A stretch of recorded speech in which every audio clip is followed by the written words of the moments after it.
పితా పుత్ర పవిత్రాత్మ నామమున ఆమెన్. క్రీస్తునాథుని యందు మిక్కిలి ప్రియ సహోదరి సహోదరులారా, పాస్కా కాల 4వ ఆదివార వాక్య పరిచర్యకి మందరిని ప్రేమతో ఆహ్వానిస్తున్నాను. యోహాను సువార్త 10వ అధ్యాయము 7వ వచనము నుండి 10వ వచనం వరకు.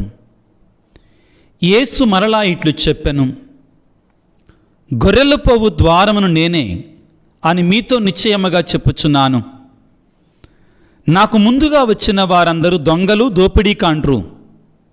గొర్రెలు వాని స్వరమును ఆలకింపలేదు. ద్వారమును నేనే. ఎవడేని నా ద్వారా ప్రవేశించినడలా వాడు రక్షణ పొందును. అతడు వచ్చుచూ పోవుచూ ఉండును. వానికి మేత లభించును. దొంగవాడు దొంగిలించుటకును, హత్య చేయుటకును, నాశనము చేయుటకు మాత్రమే వచ్చును. నేను జీవమునిచ్చుటకును, దానిని సమృద్ధిగా ఇచ్చుటకును వచ్చి ఉన్నాను అని పలికెను. క్రీస్తునాథుని యందు మిక్కిలి ప్రియ సహోదరి సహోదరులారా, పాస్కా కాల 4వ ఆదివారము నాడు క్రీస్తు ప్రభు తనను తాను ఒక మంచి కాపరిగా మనకు పరిచయం చేసుకుంటున్నాడు. మరణించి 3వ నాడు సజీవుడిగా లేచినటువంటి ఆ యేసయ్య ఒక కాపరిగా, ఒక మంచి కాపరిగా, తన గొర్రెలమైన మనకి ప్రాణాన్నిచ్చేటువంటి వాడిగా, జీవాన్ని పోసేటువంటి కాపరిగా తనను తాను మరొకసారి పునరుద్ఘాటించుకుంటున్నాడు. ప్రియులకు దేవుని బిడ్డలారా, లోకములో మానవులం అందరము కూడా మనకంటూ ఒక మంచి కాపరి ఉంటే బాగు అని కోరుకుంటాం. ఒక తల్లి రూపములో, ఒక తండ్రి రూపములో, ఒక అన్న రూపములో, ఒక అక్క రూపములో, లేకపోతే తెలిసినటువంటి వారు, పరిచయం ఉన్నటువంటి వారు నాకు ఒక మంచి కాపరిగా, నన్ను కాపాడేటువంటి వాడిగా, నన్ను పోషించేటువంటి వాడిగా ఉన్నప్పుడు చాలా భరోసా ఉంటుంది. కానీ ప్రియులకు దేవుని బిడ్డలారా, ఈ మంచి కాపరిగా ఉండటానికి మానవులు చేసే ప్రయత్నాలన్నీ కూడా పరిపూర్ణమైనటువంటివి కావు. వాటిలో లోపాలు ఉంటాయి. ఒక్క క్రీస్తునాథుడు మాత్రమే పరిపూర్ణమైనటువంటి మంచి కాపరి. మనల్ని సంరక్షించేవాడు, మనల్ని పోషించేవాడు, మనల్ని కాపాడేటువంటి వాడు. కాబట్టి మనందరము కూడా ఆ మంచి కాపరి దగ్గరికి వెళ్ళాలి. చివరికి ఆయన మనకి నిత్య జీవము అనే భాగ్యాన్ని మనకి ప్రసాదిస్తాడు. ఆ నిత్య జీవిత భాగ్యము కొరకై ఆయన మాత్రమే ప్రసాదించగలిగినటువంటి ఆ శాశ్వత జీవితం కొరకై ఆ మంచి కాపరి దగ్గరికి మనం వెళ్ళాలి. 3 రోజుల క్రితం నేను ఒక కథోలిక విద్యా సంస్థని సందర్శించటం జరిగింది. ఒక కథోలిక విద్యా సంస్థని సందర్శించటం జరిగింది. ఆ సంస్థలో నేను అనుకున్నాను, ఇప్పుడు దాకా పేద పిల్లలకి చదువు చెప్తారు, అనాథ పిల్లలకి ఫ్రీగా చదువు చెప్తారు అనుకున్నాను. అక్కడికి వెళ్ళిన తర్వాత కొంతమంది కోసం ప్రార్థన చేసి అలా తిరుగుతూ ఉండగా అక్కడ ఉన్నటువంటి ఆ ఇన్ఛార్జ్ పర్సన్స్, పర్యవేక్షకులు నన్ను, ఫాదర్ గారండి, మీరు తప్పనిసరిగా మా పీడియాట్రిక్స్ వార్డును విజిట్ చేయాలన్నారు. పసిపిల్లలు ఉండేటువంటి ఆ విభాగాన్ని మీరు సందర్శించాలి అన్నారు. నాకు కొంచెం ఒకంత ఆశ్చర్యం కలిగింది. ఇది స్కూల్ మాత్రమే అనుకున్నాను, హాస్టల్ మాత్రమే అనుకున్నాను. పసిపిల్లలు ఇక్కడ ఉండటం ఏంటి? నాకు ఆశ్చర్యం కలిగింది. అయినా కానీ వెళ్ళాను. అక్కడ నన్ను ఒక రకంగా నేను షాక్కు గురయ్యాను. 6 నెలలు, 7 నెలలు, 8 నెలలు ఆ వయస్సు ఉన్నటి పిల్లలు ఉన్నారు. ఇదేంటి ఇక్కడ ఎలా ఉన్నారంటే, లేదండి, ఇక్కడ ఇట్లాంటి పిల్లలు, అనాథ పిల్లలను కూడా మేము చేరదీస్తాం. వాళ్ళను కూడా పసిపిల్లలుగా ఉన్నప్పటి నుంచే మేము సాకుతాము. తల్లిగా తండ్రిగా వారికి ప్రేమను పంచి మేము పెంచుతాము అని చెప్పారు. ఆ తరువాత ఆ పర్యవేక్షకులు నాతో ఒక మాట చెప్పారు. ఏంటంటే, ఒక 15-20 రోజుల క్రితం మా దగ్గరికి 10 మంది పిల్లలని, పసిపిల్లలని, 5-6 నుంచి 10-11 నెలల మధ్యలో ఉన్న పిల్లలని గవర్నమెంట్ వారు 10 మంది పిల్లలని మా దగ్గరికి పంపించారన్నారు. అదేంటి, ఎలా సాధ్యమది అనగానే వాళ్ళు చెప్పిన వార్త విని నా ఒళ్ళు గగుర్పొడిచింది. వాళ్ళు అన్నది ఏంటంటే, ఆ పసిపిల్లలని కొంతమంది వ్యక్తులు పరాయి దేశాలకి అమ్మడానికి ప్రయత్నం చేస్తున్నారంటండి. ఆ పసిపిల్లలని కొంతమంది ధనాసపరులు, ఎంత దారుణమో చూడండి పిల్లారా, పరాయి దేశాలకి డబ్బుకి అమ్మటానికి ప్రయత్నం చేస్తుంటే ప్రభుత్వం వాళ్ళని పట్టుకొని వీళ్ళ సంరక్షణ కింద ఆ పసిపిల్లలను ఉంచారు. వీళ్ళు ఎంతో ప్రేమతో వాళ్ళ లాలన పాలన చూసుకుంటున్నారు. నేను ఇంకా ఉండబట్టలేక వాళ్ళని అడిగాను, అమ్మా వీళ్ళందరూ పిల్లలు ఎక్కడి నుంచి వస్తారు అంటే వాళ్ళు వివిధ రకాలుగా చెప్పారు. కొంతమంది పుట్టిన తర్వాత నాకు వద్దు అని రోడ్డు మీద పడవేస్తారండి. కొంతమంది వివాహము కాకముందే పిల్లలు కలిగిన తర్వాత వాళ్ళు చెత్తకుప్పల్లో పడవేస్తారండి. ఈ రీతిగా చెప్తున్నప్పుడు ఈనాడు దేవుని యొక్క వాక్యాన్ని నేను సిద్ధపడుతుండగా నన్ను కదిలించినటువంటి, ఈ వారంలో నన్ను కదిలించినటువంటి ఆ సంఘటన నాకు వెంటనే గుర్తుకు వచ్చింది.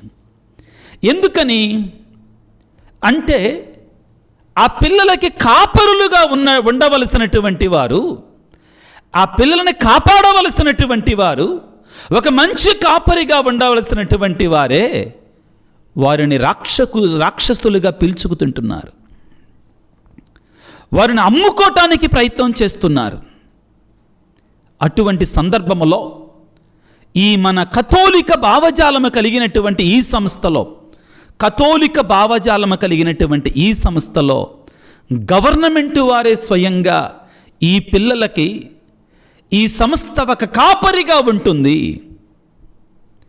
ఈ సంస్థ ఒక మంచి కాపరిగా వీళ్ళని కాపాడుతుంది అనే నమ్మకం గవర్నమెంట్ వారు మన కథోలిక సంస్థ మీద ఉంచారు చూడండి. అది మనం నిలబెట్టుకోవలసినటువంటి పేరు ప్రియులరా. ఈనాడు యేసు ప్రభువు తనను తాను మంచి కాపరి అని మనకు పరిచయం చేసుకుంటున్నాడు. బైబిల్ గ్రంథాన్ని తిరగవేస్తే ప్రియులకు దేవుని బిడ్డలారా, నూతన నిబంధనలో మాత్రమే కాదండి, పాత నిబంధన యావత్తూ కూడా దేవుడు తనను తాను ఒక మంచి కాపరిగా పరిచయం చేసుకుంటాడు. కీర్తనలో యెహోవా నా కాపరి, నాకు కొదవలేదు, పచ్చిక పట్టులలో నన్ను నడిపిస్తాడు, శాంతికరమైన జలముల వద్దకు నన్ను ఆయన తీసుకొని వెళతాడు, తోలుకొని వెళతాడని మన వాక్యాన్ని చదువుకుంటాం. ముఖ్యంగా ప్రియులారా, యెహెజ్కేలు గ్రంథములో దేవుడు తనను తాను ఒక మంచి కాపరిగా పోల్చుకుంటాడు. తన బిడ్డలు, ఆయన ఇశ్రాయేలీయులు బాధలలో కష్టాలలో ఉంటే, అనారోగ్యముతో వ్యాధులతో ఉంటే, నేనే నా బిడ్డలను కాపాడుకుంటా, ఒక మంచి కాపరి గొర్రెలను కాపాడినట్లుగా నేను నా బిడ్డలను కాపాడుకుంటానని పలుకుతాడు. యెహెజ్కేలు గ్రంథము 34వ అధ్యాయము 11వ వచనములో, యావే ప్రభుడను నేను చెప్పుచున్నాను, నేనే నా మందను వెదకదను, వారిని గూర్చి జాగ్రత్త పడెదను, కాపరి చెదరిపోయిన గొర్రెలను గూర్చి జాగ్రత్త పడి వారిని మరలా పోగు చేసినట్లే నేనును చేయుదును. చక్కని వాక్యాలు. యెహెజ్కేలు గ్రంథము 34వ అధ్యాయము 12వ వచనం. మబ్బులు ఆవరించి చీకట్లు కమ్మిన రోజున ఆ గొర్రెలు చల్లాచెదిరిన తావుల నుండి వారిని మరలా తోలుకొని వత్తును. ఎంత చక్కటి మాటలు ప్రియులారా. ఏమంటున్నాడు? చెదరిపోయిన గొర్రెలని తోలుకొని వస్తాను. మబ్బులు ఆవరించి భయం కలిగించే వాతావరణం ఉన్నప్పుడు నేను వానికి తోడుగా ఉంటానని పలుకుతున్నాడు. ఈ మాటలు నీకు నాకు దేవుడు పలుకుతున్నాడు. ప్రియ బిడ్డ, నీ జీవితంలో ఒకవేళ నీ బ్రతుకు ఒకవేళ మబ్బులు కమ్మి ఉందా? ఆందోళన, ఆవేదన, శ్రమ, కష్టము, కన్నీరనటు మబ్బులతో కంపివేయబడ ఉన్నావా? ఏ దారి తెలియక భయములో బ్రతుకుతున్నావా? దేవుడు అంటున్నాడు, నేను నీ చెంతనుంటాను, నీకు తోడుగా ఉంటాను, నేను నిన్ను తోలుకొని వస్తాను, నీ వెనకనే ఉంటాను, నిన్ను బలపరుస్తానని పలుకుతున్నాడు. ఆ తరువాత ప్రియులారా ఇంకా గొప్ప వాక్యాలండి. ఏమిటి అంటే యెహెజ్కేలు గ్రంథం 34వ అధ్యాయం 15వ వచనంలో, నేనే నా గొర్రెలను మేపుదును, వారిని విశ్రామ స్థానమును చూపింతును, ఇది యావే ప్రభుడైన నా వాక్కు అని పలికి, తప్పిపోయిన గొర్రెలను ప్రక్కకు తొలగిన వారిని తోలుకొని వత్తును, గాయపడిన వాటికి కట్టుదును, రోగము తొలగిన వారిని జబ్బును నయము చేయుదును. ప్రియ దేవుని బిడ్డ, ఎన్నో రకాలైనటువంటి వ్యాధులతో, రోగాలతో మనం రగ్గిపోతున్నాం. నేను మాట్లాడేది శారీరకమైన వ్యాధులతో మాత్రమే కాదండి, మానసికమైనటువంటి వేదనలతో, శాంతి లేక, సమాధానం లేక, ఈ ఆధునిక ప్రపంచంలో ఇది ఎక్కువైతుందండి రాను రాను. ఈ శారీరక రోగాల కంటే కూడా మానసికమైనటువంటి ఆ ఆందోళన, ఆ వేదన, ఆ బాధ మనిషిలో పెరిగిపోతుంది, ప్రేమలు తగ్గిపోతున్నాయి. ప్రభు అంటున్నాడు, నేను నీకు తోడుగా ఉంటానంటున్నాడు. ఆశ్చర్యం ఏంటంటే ప్రియులారా, పాత నిబంధనలో దేవుడు ఎన్నుకున్నటువంటి నాయకులు, ప్రవక్తలు, రాజులు కూడా చాలామంది గొర్రెల కాపరులే కదా. ఇశ్రాయేలు, యాకోబు గొర్రెల కాపరి. మోషే తన మామ అయిన యిత్రో యొక్క గొర్రెల మందలను కాచుచూ ఉండగా దేవుడు మోషేకి దర్శనమిచ్చాడు. ఇశ్రాయేలు ప్రజలందరిలో కూడా గొప్ప రాజుగా సంబోధించబడేటువంటి రాజు దావీదు ఒక గొర్రెల కాపరి. ఈ రీతిగా ప్రవక్తలు చాలామంది గొర్రెల కాపరులు. ప్రియులకు దేవుని బిడ్డలారా, వారినే దేవుడు తన యొక్క ప్రవక్తలుగా, రాజులుగా ఉండాలని కోరుకున్నాడు. కారణం ఏమిటి అంటే, గొర్రెలను సంరక్షించేటువంటి వీరు నా బిడ్డలను కూడా కాపాడతారు, నా బిడ్డలను కూడా సంరక్షిస్తారు అని చెప్తున్నారు. అయితే ప్రియులకు దేవుని బిడ్డలారా, పాత నిబంధనకి నూతన నిబంధనకి ఉన్నటువంటి చిన్న తేడా, బలమైన తేడా, గొప్పదైనటువంటి తేడా ఏమిటి అంటే, పాత నిబంధనలో దేవుడు తనను తాను ఒక మంచి కాపరిగా పోల్చుకున్నాడు. యెహెజ్కేలు గ్రంథం 24వ అధ్యాయం అంతా దాని గురించే ఉంటుందండి. నేను మంచి కాపరిని అంటాడు కీర్తనలలో పలుచోట్ల. అదేవిధంగా కాపరులను తన బిడ్డలకి యాజకులుగా, ప్రవక్తలుగా, రాజులుగా ఉండటానికి ఎన్నుకున్నాడు.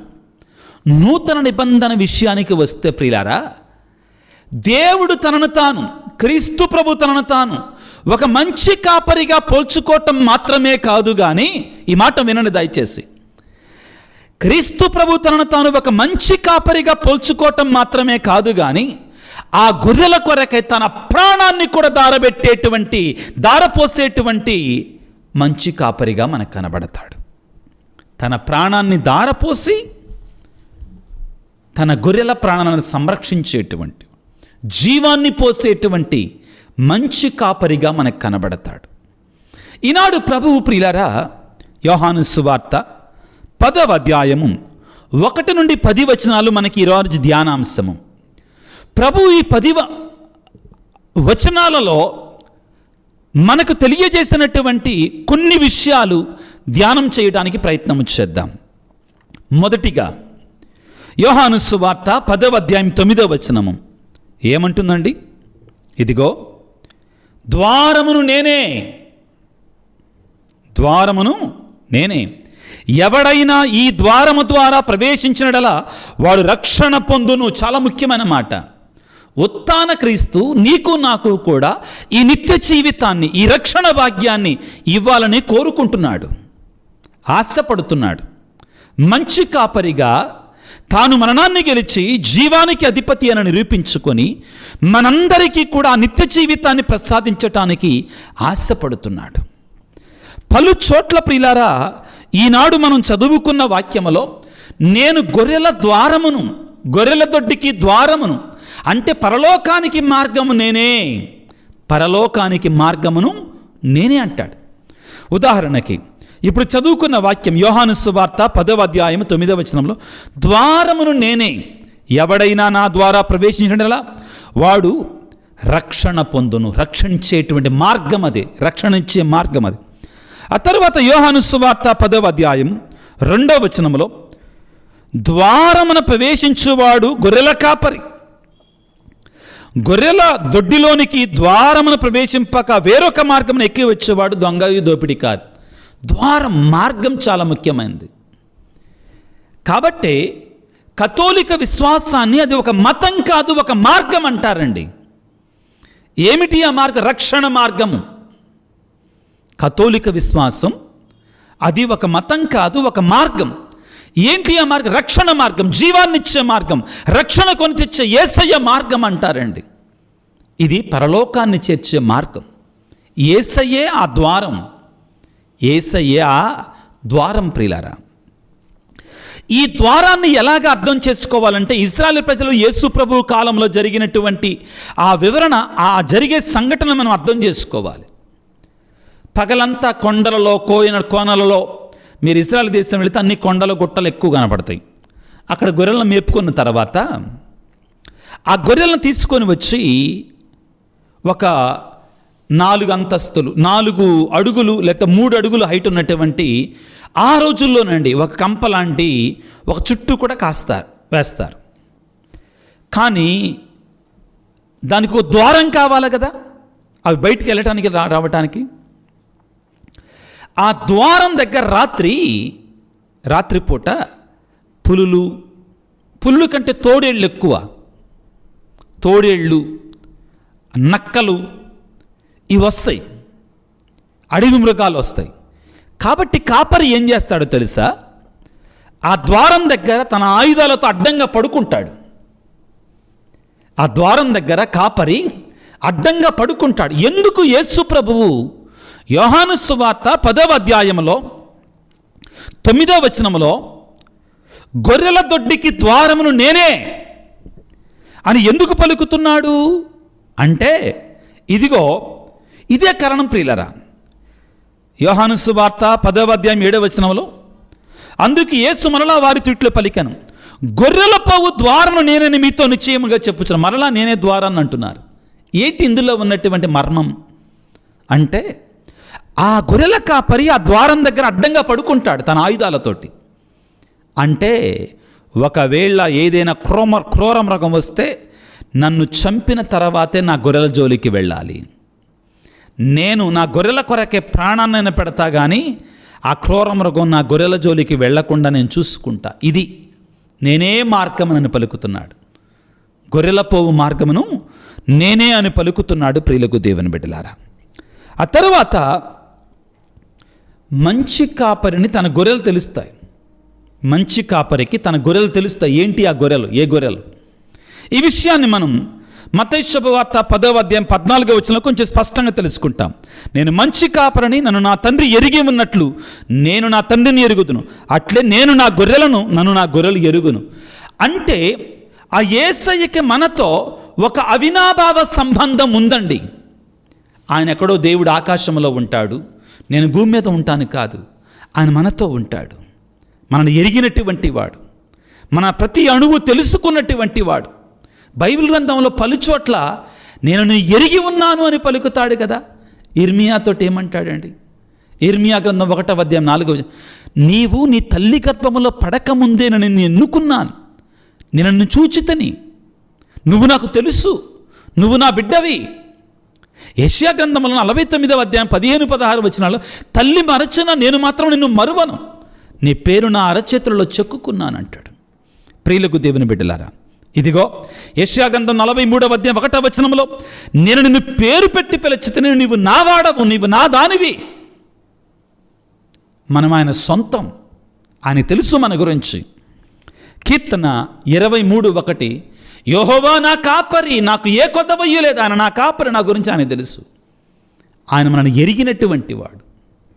మన సమస్తము కూడా ఆయనకి తెలుసు. ప్రియులకు దేవుని బిడ్డలారా, అన్నిటికంటే ముఖ్యమైనది ఏంటంటే, ఒక మంచి కాపరిగా ఆయన తన ప్రాణాన్ని మన కొరకై పెడతాడు.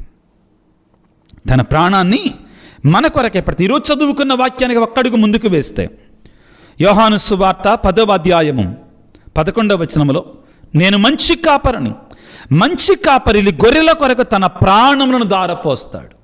యేసయ్య తన ప్రాణాన్ని మన కొరకై ధారపోస్తాడు పిల్లారా. ఆయన మన కొరకై తన ప్రాణాన్ని ధారపోసే మంచి కాపరి. ఈనాడు మనం చదువుకున్న 2వ పట్టణంలో పేతురు రాసినట్టు మొదటి లేఖ 2వ అధ్యాయం 24వ వచనములో, ఆయన మన పాపములను తన సిలువపై భరించాడు, సిలువలో ఆయన ధరించాడు, ఆయన గాయముల ద్వారా మనకి స్వస్థతనిచ్చాడు. ప్రియులారా, యోహాను సువార్త 15వ అధ్యాయము 13వ వచనములో, తన స్నేహితుని కొరకై ప్రాణం పెట్టేటువంటి వానికంటే మరొక గొప్ప స్నేహితుడు లేడు అని పలుకుతాడు. అవును ప్రియులారా, మన కాపరి మంచి కాపరి. ఇందాక చెప్పాను కదా, గొర్రెల దొడ్డికి ముందుగా ఆ వ్యక్తి పడుకుని ఉంటాడని. తన ప్రాణాన్ని మన కొరకే త్యాగం చేశాడు, కానీ సైతానుకు మాత్రం మన మీద అధికారం లేకుండా చేశాడు పిల్లరా. అయితే ఇక్కడ మనం గుర్తుంచుకోవాల్సింది ఏంటంటే, ఈ మంచి కాపరి నాకు కావాలి అంటే ఆయనను అనుసరించాలి. గొర్రెల కాపర్లు ఎక్కడ నడుస్తారు? ముందు నడుస్తారు. ఆయన్ని అనుసరించాలి మనం. ఆ మార్గం అంత సులువైంది కాదు. సవాలుతో కూడుకుందే. ఆయన సంరక్షణ నాకు కావాలి, ఆయన కృప నాకు కావాలి, ఆయన ఆదరణ నాకు కావాలి, ఆయన తోడు నాకు కావాలి, ఆయన యొక్క నిత్య జీవితం నాకు కావాలి అనుకుంటే మనం ఆయనని అనుసరించాలి, యేసయ్యను అనుసరించాలి. ఒక గొర్రె ఏ విధముగా కాపరిని అనుసరిస్తుందో నీవు నేను కూడా నన్ను అనుసరించాలి. నా గొర్రెలు నన్ను అనుసరించును. అనుసరించకుండా లేదు, కష్టమే, శ్రమతో కూడుకుందే. అనుసరిస్తే ఆయన ఆదరణ నీకు ఉంటుంది, నీకు తోడుగా ఉంటాడు. కష్టాలు రావంటల్లా ఆయన తోడుగా ఉంటాడు. ఇదిగో పేతురు గారు రాసినటువంటి మొదటి లేఖ ఈనాటి 2వ పట్టణం ప్రియులారా, 2వ అధ్యాయం 21వ వచనంలో, క్రీస్తు మీ కొరకు బాధపడి మీరు ఆయన అడుగుజాడలను నడుచున్నట్లు మీకు ఒక ఆదర్శాన్ని చూపించాడు. మనం కూడా నడవాలి ఆయన బాటలో. ఆయన మన కొరకై బాధపడి సిలువలో మనకు ఒక ఆదర్శాన్ని చూపించాడు. మత్తయి శుభవార్త 16వ అధ్యాయం 24వ వచనంలో, నన్ను అనుసరింపగోరువాడు తన సిలువని ఎత్తుకుని నన్ను అనుసరించాలన్నాడు. అంటే ఈ క్రీస్తునాథుని అనుసరణ శ్రమలతో కూడుకుంది, సవాలుతో కూడుకుంది. నీతిగా నిజాయితీగా ఉండాలి, పాపాలకు దూరంగా, శరీర క్రియలకి శరీర ఆనందాలకు దూరముగా ఉండాలి. అంత సులభం కాదు. కానీ అనుసరిస్తే దేవుని కృపని, దేవుని యొక్క దీవెనని, దేవుని యొక్క తోడుని నీవు అనుభవిస్తావు. అది నువ్వు చేయవలసినటువంటి. ఇక చివరిగా ప్రియులారా, ఈ మంచి కాపరి మనకి ఇచ్చేటువంటి మహద్భాగ్యం ఏంటంటే పరలోక భాగ్యం, నిత్య జీవితం. ఉత్థానుడైన క్రీస్తు కాలంలో మనందరం ఉన్నాం ప్రియులారా. ఈ ఉత్థాన కాలంలో మంచి కాపరి గురించి ధ్యానం చేయటం అంటే ఏమిటి? నా గొర్రెలను నేను పరలోకం అనేటువంటి నిత్య జీవితానికి నడిపిస్తాను. కొన్ని వాక్యాలు చదువుకుందాం. మత్తయి శుభవార్త 10వ అధ్యాయం 10వ వచనంలో ఒక చక్కని మాట ఉంటుంది. ఏమిటి అంటే, నేను జీవమునిచ్చుటకును దానిని సమృద్ధిగా ఇచ్చుటకును వచ్చి ఉన్నానని పలుకుతున్నాను. జీవం, నిత్య జీవితం, సమృద్ధి అయిన నిత్య జీవితం ఆయన మాత్రమే ఇవ్వగలడు. నీవు నేను ఆయన చెంతకు వెళ్ళాలి. ఆయన కోరుకునేది ఇదే. ఈ పై విషయాలతో తృప్తి పడవద్దు. లోతైనటువంటి ఆ నిజమైనటువంటి పరమానందం, నిత్య జీవితం, ఆరోగ్యము, ధన సంపదలు, ఇల్లు కట్టుకోవటం, పెళ్లి చేసుకోవటం, చదువులుకోవటం, ఉద్యోగము, పిల్లలు, ఇదంతా మంచిదే, దేవుడే దీవించాలి మనం. కానీ వీటన్నిటికంటే కూడా సమృద్ధిగా దీవిస్తానంటున్నాడు. చూడండి ఏమంటున్నాడు? నేను జీవమునిచ్చుటకును దానిని సమృద్ధిగా. ఏమిటి సమృద్ధి అయిన నిత్య జీవితం? అది మన ఫైనల్ గోల్, అంతిమ లక్ష్యం, గమ్యం అది. దానికోసమే మనందరం కూడా కోరుకోవాల్సింది, చేరుకోవాల్సింది. ఈనాడు మొదటి పట్టణంలో అపోస్తుల కార్యాలు 2వ అధ్యాయం 41వ వచనంలో పేతురు గారి ప్రసంగాన్ని విని 3,000 మందికి పైగా మారు మనసు పొందారు, యేసు ప్రభువును అంగీకరించారు, ఆ మార్గాన్ని ఎన్నుకున్నారు. వాళ్ళు ఆ నిత్య జీవితాన్ని, ఆ సమృద్ధి అనే జీవితాన్ని వాళ్ళు పొందుకున్నారు. నీవు నేను ఎలాగా ఉన్నావు? ఆత్మ పరిశీలన చేసుకోవాలి. ప్రకటన గ్రంథము, దర్శన గ్రంథము 7వ అధ్యాయం 17వ వచనంలో, సింహాసనము మధ్యను గొర్రెపిల్ల వారికి కాపరిగా ఉండి జీవజలముల యొద్దకు నడిపించును. ఏంటి గొర్రెపిల్ల? ఇక్కడ గొర్రెపిల్ల కాపరిగా ఉండటం ఏంటి? క్రీస్తు ప్రభు. జీవజలం అంటే ఏంటి? పరలోక భాగ్యం, నిత్య జీవిత భాగ్యం. ఈనాడు ప్రభువును వేడుకుందాం పిల్లారా. అయ్యా, నిన్ను మా కాపరిగా స్వీకరించేటువంటి గొప్ప కృపను మాకు దయచేయి ప్రభువా. ఓ యేసు రాజా, మా నిత్య జీవితంలో, ఇహలోక జీవితంలో నిన్నే మా కాపరిగా అంగీకరించి, నీ వాక్యానుసారం నీ స్వరాన్ని వినాలి అన్నావు కదా, ఆ స్వరాన్ని వింటూ నీకు లోబడి జీవిస్తూ నీకు ప్రియమైనటువంటి గొర్రెలుగా ఉండడానికి. ఈ మధ్యకాలంలో చాలామంది మనల్ని అంటున్నారు, ఏంటి గొర్రెలు వచ్చినాయి, గొర్రెలు అనండి, పర్లేదు, మేము హ్యాపీనే, మేము ఆయన గొర్రెలమే, ఆయన మా కాపరిగా ఉన్నంత వరకు మేము ఆయన గొర్రెలుగా ఉండడానికి మాకు ఇష్టమే. వీళ్ళనేది ఏంటంటే గొర్రెలకి తెలివి ఉండదు అనుకున్నారు, కానీ బైబిల్ చెప్పే అర్థం వేరు. గొర్రెలు తమ కాపరిని అనుసరిస్తాయి, తమ కాపరి ప్రేమను పొందుకుంటాయి, తమ కాపరి వాళ్ళని కాపాడతాడని నమ్మకంతో ఉంటాయి. నువ్వు నేను కూడా అంతే. ఆయన మీద భారం వేద్దాం, ఆయన మీద విశ్వాసం ఉంచుదాం, ఆయన ప్రేమలో నడవడానికి, ఆయన ప్రేమలో ఎదగడానికి ప్రార్థన చేసుకుందాం. అటువంటి కృపనివ్వమని వేడుకుందాం. సర్వశక్తిమంతుడా, సర్వోన్నతుడా, ప్రేమామయుడా, ఈనాడు నీవు మంచి కాపరివని, నీవే పరలోకానికి మార్గమని, నీవు జీవాన్ని సమృద్ధిగా ఇచ్చేటువంటి దేవుడు అని మాకు బోధించావు తండ్రి. ఈ సత్యాలను మేము ప్రేమతో స్వీకరించి ప్రభువా, నీ స్వరాన్ని విని నీ వాక్యానుసారముగా జీవించ కృపను, అనుగ్రహాన్ని మాకు దయచేయండి. ఓ యేసు రాజా, ఈనాడు ఈ వాక్య పరిచర్యలో పాల్గొన్నటువంటి నీ ప్రియమైన బిడ్డలందరినీ దీవించండి. నీ మహాకృపతో వారందరినీ ఆశీర్వదించండి.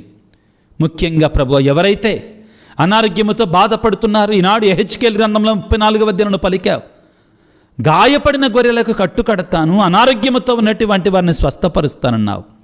ఓ మంచి కాపరి, మమ్మ స్వస్థపరిచే దేవుడవు నీవు. ఆత్మీయంగా, మానసికంగా, శారీరకంగా వివిధ వ్యాధులతో ఉన్నటువంటి వారిని స్వస్థపరచండి దేవా. కుటుంబాలలో శాంతిని, సమాధానం దయచేయండి. వ్యక్తిగతంగా ఎంతోమంది బిడ్డలు వేదనతో, బాధలలో మా కొరకు ప్రార్థించండి అయ్యా అని అడుగుతున్నారు. వారందరిని దీవించండి ప్రభుగా. ఎంతోమంది బిడ్డలు ఆశతో, ఆశగుణ ప్రాణముతో ప్రార్థించమని అడుగుతుండగా వారందరి కొరకే ప్రార్థిస్తున్నాను. ఈనాడు ముఖ్యంగా ఈ వాక్య పరిచర్యలో పాల్గొంటున్న నీ బిడ్డలందరినీ కూడా ఒక మంచి కాపరిగా దీవించయ్యా, ఆశీర్వదించు తండ్రి. ముఖ్యంగా యేసురాజా, ఇదిగో వివిధ తలంపులతో, కోరికలతో వారి ఉద్దేశాలను ఈ సమయంలో నీ ముందుంచుతుండగా, ఈ వాక్యాన్ని ఆలకిస్తుండగా వారందరి తలంపులను ప్రభుగా నీ పాదాల సన్నిధిలో ఉంచుతున్నాను. దీవించండి, ఆశీర్వదించండి, నెరవేర్చండి.